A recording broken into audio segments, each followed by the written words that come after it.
감사한 내용을 나누겠습니다. 첫 번째는 우리 좀 전에 한 것처럼 꽃꽂이에도 이 높은 음자리잖아요. 이 기쁨의 동산교회 10주년 기념 찬양 축제가 어제 있었습니다. 축제잖아요. 찬양 경연대가 아니라. 그래서 은혜로 이렇게 서로 경연했습니다.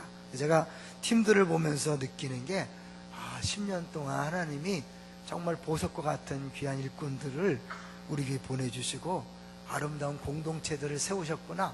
나오신 분들이 실력으로 다 승부한 게 아니라 아름다운 공동체의 모습을 보여줬어요. 그래서 하나님 앞에 너무 감사하고 기뻤는데, 목사가 이렇게 기쁘다면 하나님 얼마나 기쁠까, 그런 생각을 해봤어요. 이 수고하신 분들, 또 참가하시고 준비하신 모든 분들에게 감사를 드립니다.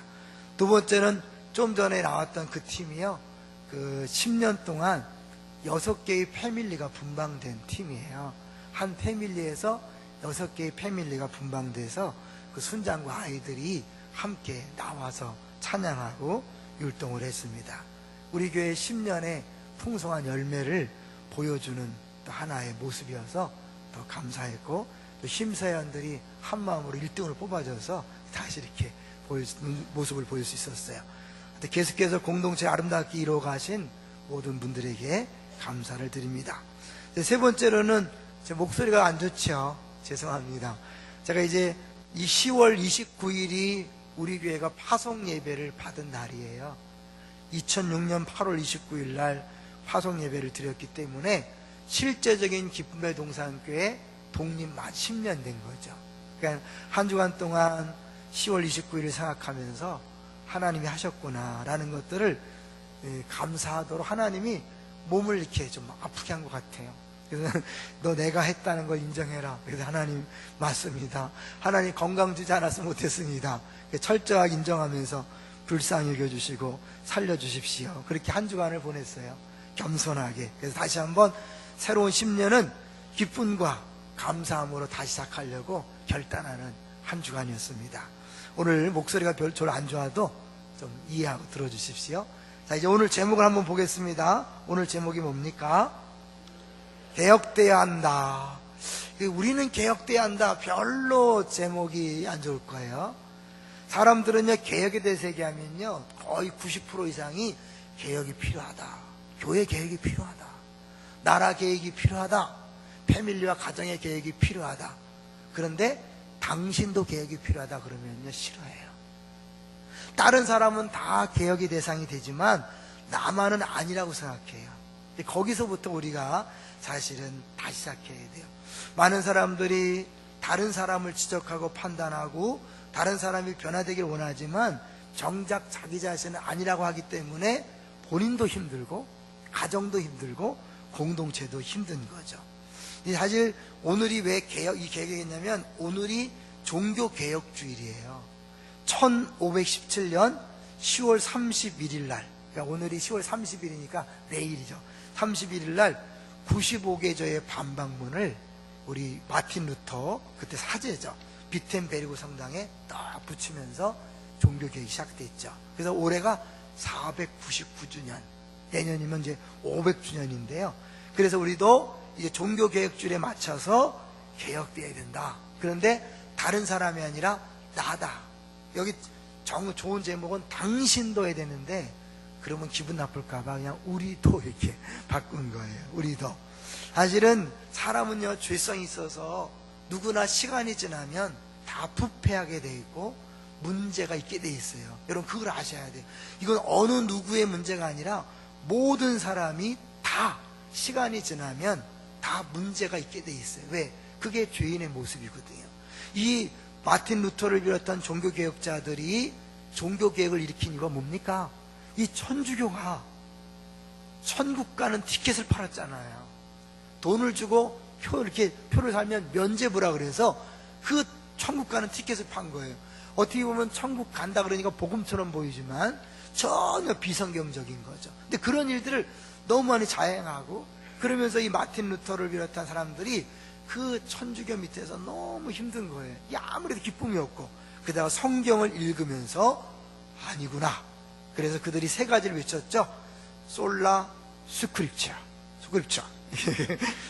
오직 성경으로, 솔라 피데, 오직 믿음으로, 솔라 그라티아, 그래서 오직 은혜로, 오직 성경으로, 오직 믿음으로, 오직 은혜로 이렇게 했던 거죠. 결국 그들이 성경 속에서 그걸 찾아내서 오직 의인은 믿음으로 말미암아 살리라라고 그렇게 외쳤던 것을 볼 수 있죠. 그러면요, 천주교는 어떻게 그런 이상한 짓을 했을까요? 시간이 지나면서 사람들이 부패하기 때문에 그럴 수밖에 없었던 거죠. 근데 그게 그들만의 문제가 아니라 구약 이스라엘 백성에도 똑같은 일이 있었다는 것을 오늘 본문이 보여주는 거예요. 역사상 모든 사람들이 다 시간이 지나면 부패하게 된다는 걸 보여주는 오늘 본문입니다. 자, 이제 오늘 본문의 1절, 2절, 3절은 놔두고요, 4절을 한번 읽어볼까요? 4절. 너무 기가 막힌 이야기가 나옵니다. 4절 같이 읽어볼까요? 시작.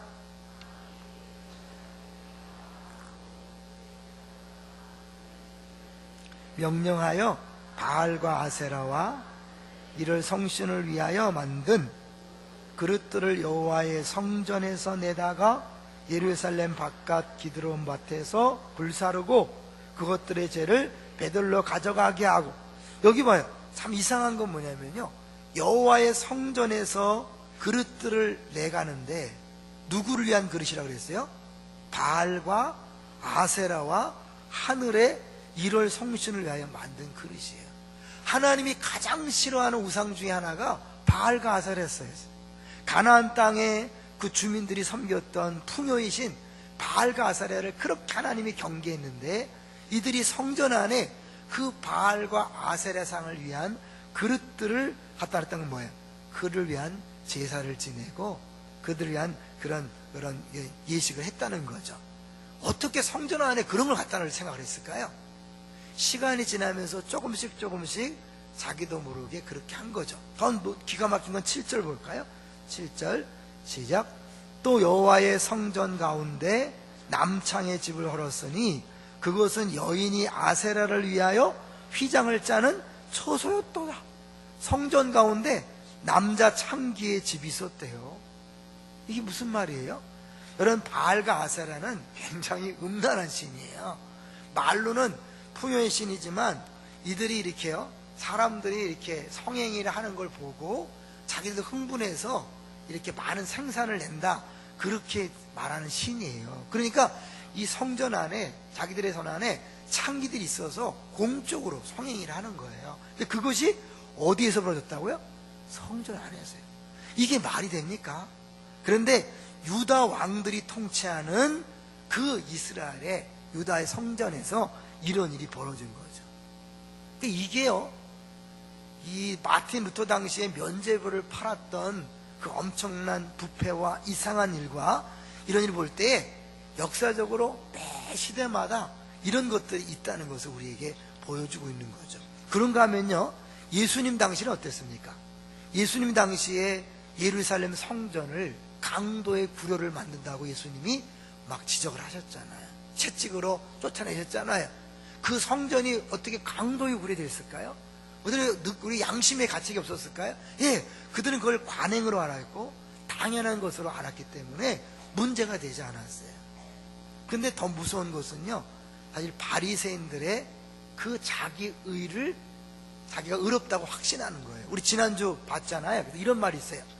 교회가 개혁의 현재성을 상실하면 반드시 자신의 의를 위해 그리스도가 주신 의를 왜곡한다. 자기 행위로 의롭다함을 받는다고 느끼기 때문에 예수님만이 줄 수 있는 믿음으로 얻는 구원과 의를 훼손한다는 거죠. 여러분, 왜 이스라엘 백성이 성전에서 바알과 아세라상을 섬겼을까요? 그들의 논리는 뭐냐면, 하나님은 버린 게 아니에요. 하나님은 애굽에서 그들을 건져줬어요. 그리고 광야 생활을 보호하셨어요. 그러나 농사는 한 번도 안 져봤잖아요. 애굽에서도 그들은 목축업을 했고 광야 40년 동안 농사 안 졌어요. 가나안 땅에 들어가 농사를 짓는데 한 번도 안 져본 이스라엘 백성이 그 농사를 짓기 위해서 먼저 살던 원주민들을 보니까 바알과 아세라 신에게 막 절을 하고 그들 앞에 성행위를 하고 막 그러면서 농사를 짓는 거예요. 이거는 종교가 아니고 하나의 생활 수단이고 풍습이고 전통이구나. 그래서 그걸 자꾸 접목한 거예요. 하나님 먼저 그걸 아시고 끊어버리라고, 다 쫓아버리라고 했잖아요. 근데 그들이 그걸 다 몰아내지 않았기 때문에 그걸 받아들인 거죠. 어떻게 해요? 하나님은 목축신이요 광야의 신이요, 그렇지만 농사를 위해서는 바알과 아세라 신을 섬겨야 한다. 우리 논리로 보면 어떻게 해요? 하나님을 믿지만 그래도 돈이 있어야 한다. 그래서 예수님이 어떻게 했어요? 하나님과 재물을 겸하여 섬길 수 없다. 왜 그 말을 했겠어요? 하나님을 믿지만, 하나님을 안 믿는 게 아니에요. 교회는 나오지만 그러나 하나님이 주지 못하는 돈이 주는 만족과 돈이 주는 유익을 붙잡는 것, 그것이 이 성전 안에서 하나님과 바알과 아세라를 섬기는 거 똑같은 거죠. 지금 20철인데 아이들 고3이 되었다고, 야 너 대학교 가야 된다, 잠깐 1년 동안 쉬어라. 왜? 하나님 믿지만 대학교 안 가면 너 인생 망치는 거야. 너 아버지처럼 똑같이 살래? 이러는 거잖아요. 그러니까 이거는 단순히 하나님 믿고 안 믿고의 차이이 아니라 하나님 믿는 것과 별개의 것으로 생각하지만 하나님은 그것 자체를 우상 숭배라고 이야기하는 거잖아요. 우리에게도 있는 문제. 그러니까 어때요? 구약시대 요시양 때 있었던 일이나 마틴 루터가 있었던 종교개혁 시대에 있었던 일이나 예수님 당시에 있었던 일이나 지금 우리가 당하는 모든 것들 속에 뭐예요? 다 하나님을 섬기지만 동시에 그 무언가 다른 것들을 겸하여 섬기는 이런 우상 숭배들이 늘 존재한다는 거예요.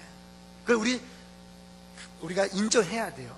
나는 개혁의 대상이 아니다 라고 말하는 사람이 제일 먼저 개혁의 대상인 거예요. 모든 사람은 부패했고 모든 사람은 타락했기 때문에 시간이 지나면 다 변하게 돼 있어요. 그래서 어떻게 해요? 성경을 꾸준히 봐야 되고 말씀을 들어야 됩니다. 왜요? 이 요시아가 개혁을 일으킨 원인이 바로 성경이었기 때문에 그렇죠. 자, 22장 10절 11절 볼까요? 22장 10절 11절 같이 보겠습니다. 시작. 또 서기관 사반이 왕에게 말하 이르되 제사장 힐기야가 내게 책을 주더이다 하고 사반이 왕의 앞에서 읽음에 성전을 수리하다가 성경책을 찾아서 그 책을 읽어줬어요. 11절 읽어볼까요? 왕이 율법책의 말을 듣자 곧 그의 옷을 찢으니라.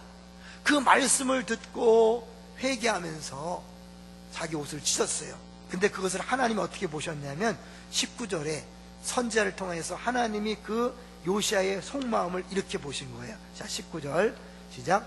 내가 이곳과 그 증민에게 대하여 빈터가 되고 저주가 되리라 한 말을 내가 듣고 마음이 부드러워져서 여호와 앞 곧 내 앞에서 겸비하여 옷을 찢고 통곡하였으므로 나도 내 말을 들었노라. 여호와가 말하였느니라.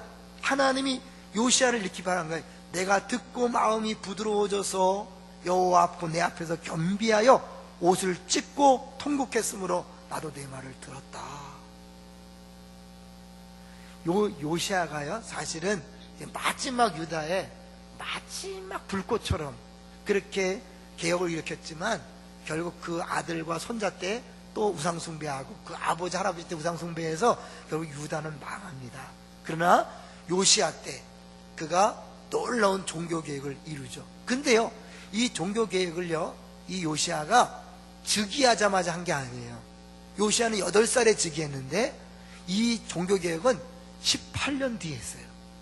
왜? 그가 하나님을 믿는 왕이었고 잘 섬기는 왕이 하나님 인정하는 왕이었는데 그는 여전히 성전 안에 있는 바알과 아세라 상을 놔두고 그냥 신앙생활을 했을까요? 성경을 읽기 전에는 그것이 틀렸다는 것을 알지 못한 거예요.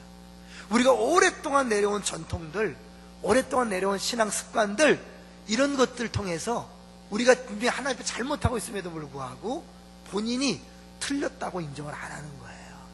요시아가 하나님 앞에 신실한 왕이었지만 성경을 율법책을 읽기 전에는, 듣기 전에는 그 깨달음이 없었어요. 근데 율법책을 듣자마자 그가 자기가 회개하고 더불어서 이제 뭐예요? 자기 회개했을 뿐만 아니라 24장 1절을 가보겠습니다. 이제 자기가 회개하고 모든 백성들을 모으는 거죠. 23장 1절 시작.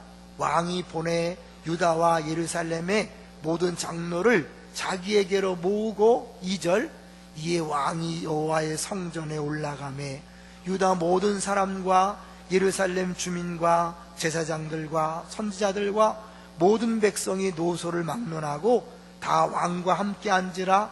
왕이 여호와의 성전에서 발견한 언약책의 모든 말씀을 읽어 무리의 귀에 들리고, 성경책을 언약책이라고 표현한 것을 기억하세요. 자, 3절 시작. 왕이 단위에 서서 여호와 앞에서 언약을 세우되 마음을 다하고 뜻을 다하여 여호와께 순종하고 그의 계명과 법도와 율례를 지켜 이 책에 기록된 이 언약의 말씀을 이루게 하리라 하매 백성이 다 그 언약을 따르기로 하니라.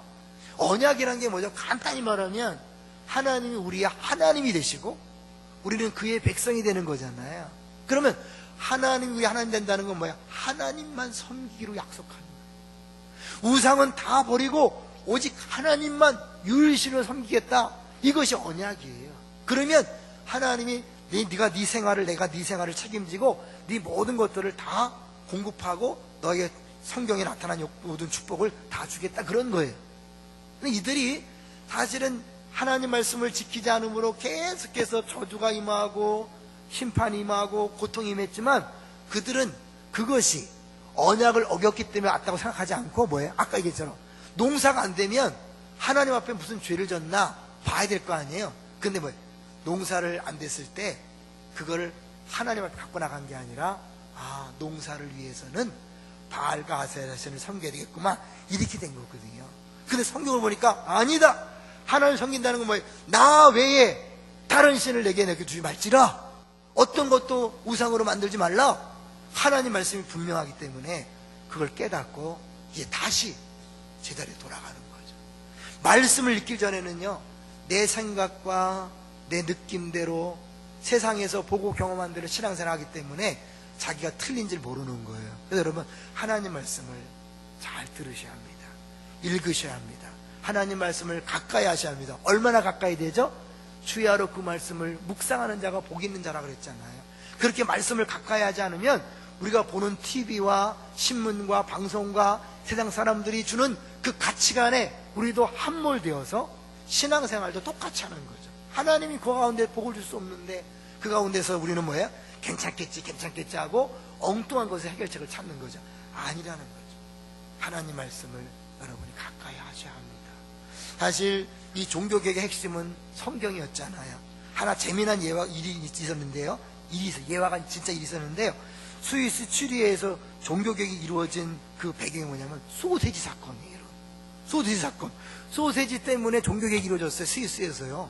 어떤 일이냐면 사순절이라고 다 아무것도 먹지 말라고 막 그렇게 이제 교황청에서 지시를 내렸는데 인쇄업자가 너무 힘드니까 사순절 기간에 소세지를 먹은 거예요. 난리가 났어요. 어떻게 사순절 기간에 소세지를 먹냐?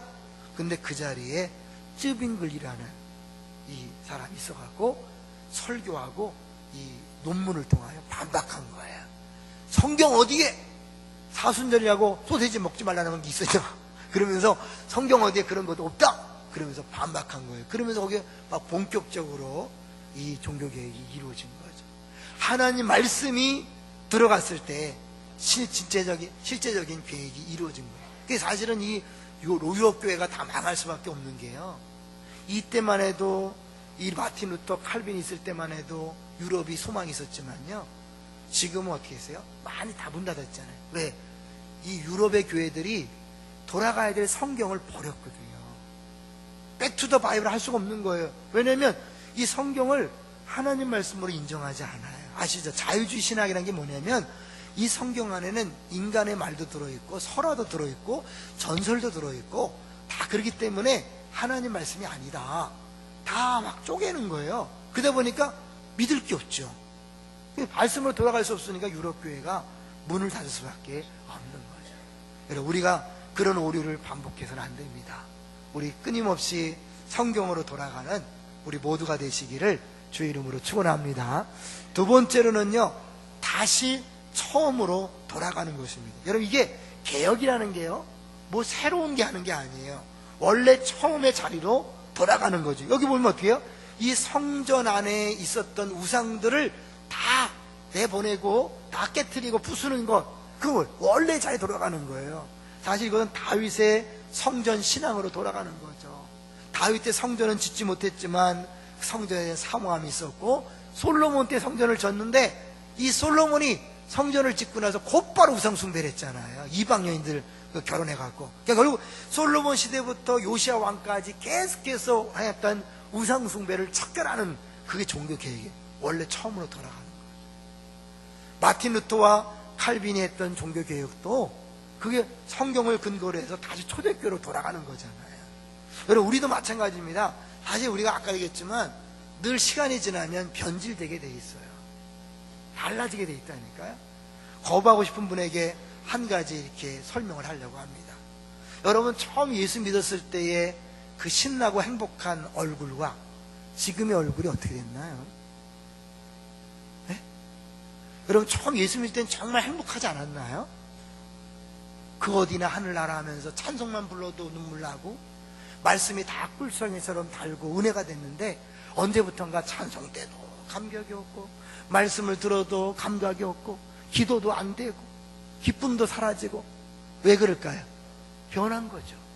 변질된 거죠. 여러분이 기쁨의 동산교회 처음 왔을 때 어땠어요? 마음에 안 들었으면 등록 안 했겠죠. 여러분, 처음 등록해서 다 이런 교회 없다고 너무 좋다고 막 그랬어요. 근데 어느 순간에 얼굴이 뻑 인상 뻑 쓰고요, 막 불만이 너무 많아요. 여러분, 처음 임직했을 때 얼마나 감사했어요? 특히 막 시댁 친정 쪽에서 그냥 우리 집에 경사 났다고 얼마나 기뻐했어요? 근데 좀 지나고 막 오히려 임직받은 후에 더 인상 빡빡 쓰면서 다니잖아요. 왜? 이게 누구의 문제가 아니라 우리 모두가 그럴 수밖에 없다니까. 여러분, 그걸 해야 돼요. 나만의 문제가 아니에요. 모든 사람이 그냥 그대로 있으면 저절로 그렇게 잘못된 쪽으로 부패하고 변질되게 됐다니까요. 다시 돌아가야 돼요. 처음 예수 믿을 때의 그 감사와 감격으로 돌아가게 되시기를 주님을 축원합니다. 여러분이 처음 기쁨의 동산교회 왔을 때 그 감격으로 돌아가세요. 우리가 지금 10년 차예요. 이제 만 10년이 됐어요. 이제 이 시점에서 우리가 다시 10년을 시작할 때, 여러분, 이렇게 신앙생활 하면 안 되잖아요. 예배 시간에 이렇게 재미없고 이렇게 신나지 않고 이렇게 무감각하게 하면 안 되잖아요. 여러분이 처음부터 그랬다면요, 기도해야 돼요. 그건 뭐냐면, 하나님, 내가 아직 구원받지 못했으니까 구원받게 해주세요. 기도하셔야 돼요. 그건 어쩔 수 없어요. 그러나 내가 예전에 한 번이라도 찬송 부르면서 눈물 나고 감격하고 기뻐하고 말씀 들으면서 은혜 받고 신앙생활 자체가 너무 행복하고 그래서 아무것도 없어서 너무 좋다, 이런 게 있었다면 여러분, 근래로 돌아가야 되지 않겠습니까? 그게 계획이잖아요. 원래 처음으로 돌아가야 되는 거죠. 근데 사실 이 처음으로 돌아간다는 게 쉽지가 않아요. 존 칼빈이 이런 고백을 했어요. 무엇보다 먼저 나 자신이 교황청의 미신에 매우 집요하게 밀착되어 있었기 때문에 그 깊은 나락에서 벗어나기는 쉽지 않았다. 칼빈이 교황청에 거기 따라갈 때는 예수 믿었을까 안 믿었을까요? 루터는 믿었을까 안 믿었을까요? 그들도 다 예수를 믿었겠죠. 근데 진정한 성경 속에서의 복음을 만나지 못했기 때문에 행복이 없었겠죠. 그러나 하나님께서는 깨우침과 수용력으로 인도한 직접적인 변화를 통하여 나이가 들어 이미 제법 완고해진 마음을 변화시켜서 개종하도록 인도하셨다. 자기가 천주교에서 벗어날 수 있는 것은 내 힘이 아니었다는 거죠. 이렇게 나이 들고 오랫동안 거기에 물들어 있었는데 변화받는 것이 쉽지 않았지만 하나님이 하셨다는 거죠. 참된 개혁주의 신앙의 확실한 맛을 보고 나자마자 그 신앙 안으로 더 나아가고자 하는 열정이 나에게 불타올랐다. 더 하나님이 불러주셔서 은혜를 경험하고 나니까 더 그 은혜를 사모하게 되고, 그래서 종교개혁까지 이르게 됐다, 그런 얘기죠. 우리 힘으로 되는 게 아니죠. 하나님의 은혜가 필요합니다. 그래서 사실은요, 오늘 본문을 보면 결국은 어디로 돌아가는 겁니까? 가장 기본적인 하나님과의 언약관계로 돌아가는 거예요. 하나님을 나의 하나님, 유일하신 하나님을 섬기고 유일한 구주로 믿고, 그리고 어떻게 해요? 하나님 백성으로서 말씀을 지키겠다는 거죠. 그러니까 여러분, 진짜 개혁하려면 여러분이 그동안 말씀대로 살지 않은, 순종하지 않은 것들을 다 청산하고 해야 돼요. 죄송하지만 주일날 한 번 빼먹은 사람 언약을 지키는 게 아니에요. 더 심한 말 할까요? 11조 안 하시는 분들 언약을 지키는 게 아니에요. 성경적으로 볼 때는 여러분이 사실은 전도하지 않고 기도하지 않는다면, 성경 읽지 않는다면 언약관계의 백성이 아닌 거예요. 그러면 결국 우리가 누가 이것을 다시 할 수 있겠습니까? 사실 우리는 못해요. 계속 못하니까 예수님이 이 땅에 오셔서 십자가에 피 흘리시면서 말씀하셨죠. 피로 세운 새 언약이다. 똑같은 언약이에요. 근데 새 언약은 뭐냐면, 우리가 하나님 앞에 충성하고 순종해서 하나님 언약 백성답게 살아서 복받고 구원받는 게 아니라, 하나님이 우리가 못하는 줄 아시고 예수님을 보내셔 우리 대신 그 언약 백성이 해야 될 의무와 책임을 다 예수님이 하게 하신 거예요. 할렐루야. 그래서 그 예수님을 믿기만 하면, 예수 이름을 부르기만 하면 예수님이 행하신 것이 내가 행한 것이 되어서 너는 나의 참다운 언약 백성이다. 성경 66권의 모든 복이 다 네 것이다. 내가 널 사랑한다. 그렇기 때문에 우리가 주의 이름을 부르며 불쌍히 여겨주소서, 도와주소서라고 기도만 하면 하나님이 처음에 경험했던 그 감사와 감격, 구원의 그 풍요로움을 다시 느끼게 하실 줄로 믿습니다. 그게 지난주 설교잖아요. 바리새인은 자기가 의롭다고 믿었지만 빵점이 되었고, 세리는 자기가 빵점짜리 인정하고 주여 불쌍히 여기소서 나왔을 때 네가 의롭다함을 받았다. 여러분, 의롭다함을 받았다는 건 뭐예요? 언약 관계에서 너는 언약에 충실한 사람이야. 너는 100% 나의 백성이야. 그래 내가 너를 책임지겠지. 내가 너에게 복 준다. 성경 66권이 다 네 거야. 이렇게 말씀하는 거죠. 그러니까 어때요? 지금 당장 돈이 없고 자녀가 잘못되고 건강이 약해도 뭐예요? 그 하나님 때문에 기뻐하는 거죠. 만약에 그 하나님 때문에 기뻐하지 못한다면 나는 언제부턴가 변질되어서 지금 그 언약관계의 그 복을 누리지 못하고 있는 거죠. 여러분, 다시 돌아와야 돼요. 다시 언약의 관계로 돌아오셔야 됩니다. 그런데 우리가 다 청산하고 돌아올 수 있는 힘이 없어요. 그래서 주의 은혜가 필요하고 기도가 필요하고 주님이 필요한 것입니다. 이게 복음이잖아요. 주님 불쌍히 여겨주세요. 도와주세요. 많은 분들이 근데요, 이 돌아가지 못하는 이유 중에 하나가 뭐냐면 자꾸 다른 사람에게 화살을 돌린다는 거예요. 한 사람이 이런 기도를 했다고 고백을 했습니다. 수피 바야지드, 이름도 어려워요. 수피 바야지드가 자신이 드렸던 기도에 대해서 이런 고백을 했습니다. 내가 젊었을 때 나는 혁명가였다. 내가 하나님께 드리는 기도는 이런 기도였다. 주님, 저에게 세상을 뒤엎을 힘을 주옵소서. 내가 중년이 되었을 때, 어느덧 내 인생의 절반이 덧없이 지나갔을 때 나는 이렇게 기도했다.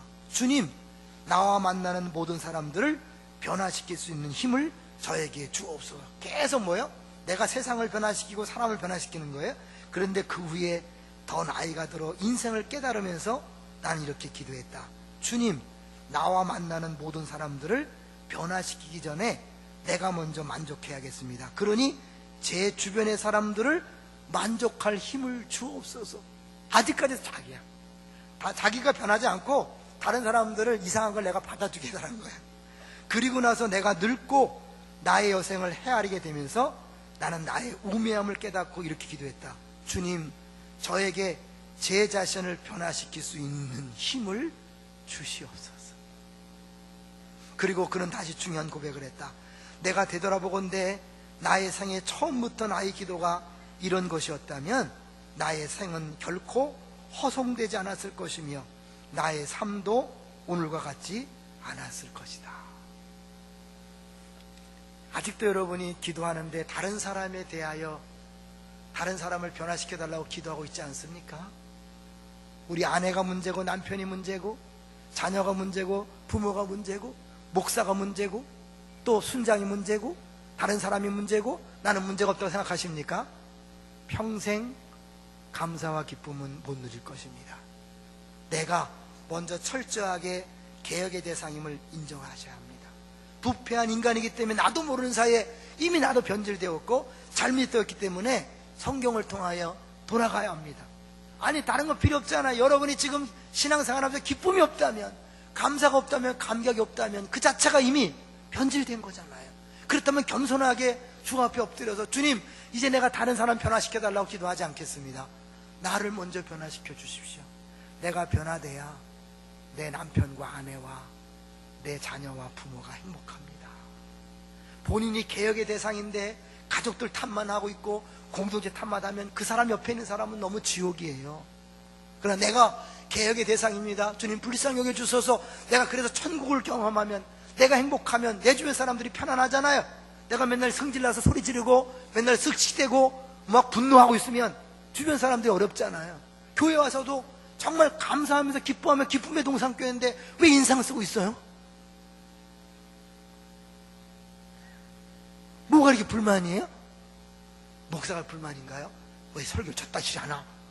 사실은요, 제가 설교 지금 옛날보다 더 잘하는 거 아시잖아요?